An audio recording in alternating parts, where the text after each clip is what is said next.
What's up, y'all? My name is Alex, otherwise known as DJ Magnificent. I've been DJing since 1993 when I was in high school. I've always had a passion for soul music, and the preferred format 45s are 7 inches. Kind of out of necessity, but also kind of out of curiosity because I used to listen to the oldie stations, and because I have Caribbean parents, and oldies is a big thing in Caribbean culture. I was exposed to a lot of not only soul music, but calypso, reggae, and of course, pop music of the time. I also grew up with my older sister, and my older sister had a lot of influence on music that I listened to, and gospel music as well too. So I had started collecting all kinds of 45s, including soul music. And I just kind of sort of, because of it was even after I started DJing in bars and clubs and stuff like that, I still had a thing for collecting old 45s and LPs as well too. And I would make oldies mixtapes, actually, kind of like the ones that I would hear that my uncles had or would make out of the records that I had, starting in the early 90s as well. Obviously not mixed and anything like that, and of questionable quality if you listen to them now. But yeah, had my 45s and kept collecting them and buying them and stuff like that. I was not aware, at least in especially my younger 20s, about like a soul music scene at all or anything like that, or DJs worldwide doing dance parties where they're playing LPs and 45s and soul music. I think I was on the internet sometime in 2004, 2005, and I saw the very fairly at this point now infamous video of DJ Mark the 45 King using 2 portable turntables and like a little Newmark mixer or something like that, and mixing 45s back and forth like original break beats, which I knew. But I'd never to that point seen another DJ mix old like 60s, early 70s 45s like that quickly. I'd seen it done like LPs, and I knew that, you know, LPs were used for sampling and in hip hop and stuff like that, but never seen anybody manipulate 45s like that. And because I'm by nature like a mix DJ, I learned again how to mix using some oldies and like disco 12 inches, and then eventually when I got a little bit of money, buying whatever hip hop I could, and dance hall as well too, dance hall, which was very popular in 45. And that was, I think, a big inspiration not only for me, but a lot of the DJs of now who are collecting 45s and mixing them and doing them quickly just to kind of sort of see. That was, I would say, that reference point, that Mark the 45 King video. And it was after seeing that I was like, I was already BPMing my hip hop and my club stuff. So I BPM'd a bunch of my 45s and threw them in the box, what I had at that point, and I actually played a party where I was like, I'm going to play all just 60s music. It was at this party called Disorganized in Ottawa. And that happened in August of 2004. And then I got booked to do other things in town, in Ottawa that is, that were similar to that. Loving the music and loving seeing that reaction for that first time back in 04. And being like, okay, well, I want to play this music. And then it wasn't till 2009 or so, which at that point, it started to become really popular for nights to be starting up. So there's a night that I became part of, Rocksteady Soul. And that was with Scott Bjorn Late. And then to make a really long story short, that's when Double Barrel started. I opted to start the night that I was doing the Rocksteady Soul monthly. It was a weekly night, but then I had a slot in monthly. I opted to call it Double Barrel because it was kind of like I wanted to be like, to represent that I wanted to play 60s and 70s reggae music, like Rocksteady, maybe a bit of ska and early reggae, and soul music from that exact same time frame, so like mid 60s to very early 70s. And that's what they were focusing on the Rocksteady Soul nights. And so I opted to call it Double Barrel as well, just to represent that tune. That also has my DJ name, like DJ Magnificent. It starts off, I'm the Magnificent. And then I also wanted, I thought, at least at the time, Double Barrel was significant. It was like, you know, a barrel of soul and then a barrel of reggae. So it was kind of like both things meshed into the night.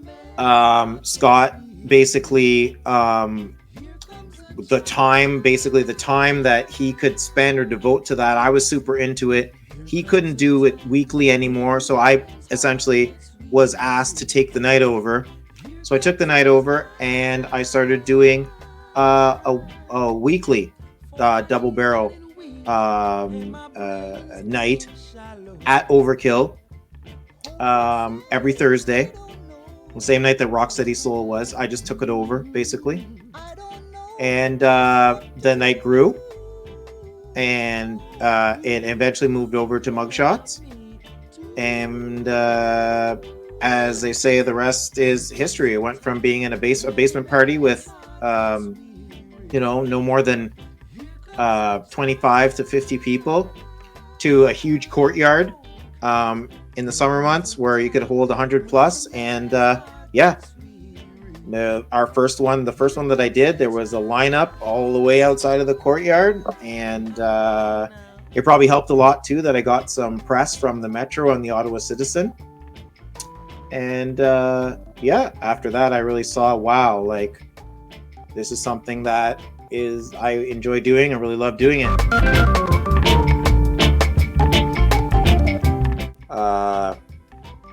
Music of my people, music of my parents' youth. You know, the term soul when it comes to the music was coined when my parents were, in their early 20s. Before that it was R&B. But it's basically the same thing. It's, mostly like a style coined in Black America, the United States of America, and then really done the world over basically by Black people all over the world, whether it was Africa, the UK, South America, the Caribbean, the United States, and in Canada, mainly. That is just an expression of sadness, jubilation, whatever it is, but it's expressive, beautiful music that is, steeped in the tradition, starting off obviously like field songs, church, blues, jazz, rhythm and blues, and then eventually soul. But that's like what soul music means to me. It's such like a tough question, I guess, because I want to say it means everything. It's the music that I can think of that, like, as new soul music is still being made, it still evokes, to me, good soul music evokes the nostalgia of what I've always heard from a child. And it still evokes the memory of those good old songs even today. So when I hear it and I recognize it and I hear it, I'm like, I get that feeling from that same feeling when I hear that as I did when I were to hear like Marvin and Aretha when I was younger. So in the 90s, it was the same feeling I got when I heard Charles and Eddie, Would I Lie to You, as when I heard Sharon Jones in the early 2000s to mid 2000s, which is newer, but I still get that, I get that feeling. Or like when, Charles Bradley and Lee Fields records, I got that feeling, even though they're new. It's just that it's like a nostalgia. It's a comfort. Yeah, I don't know. I don't know how else to really to answer that.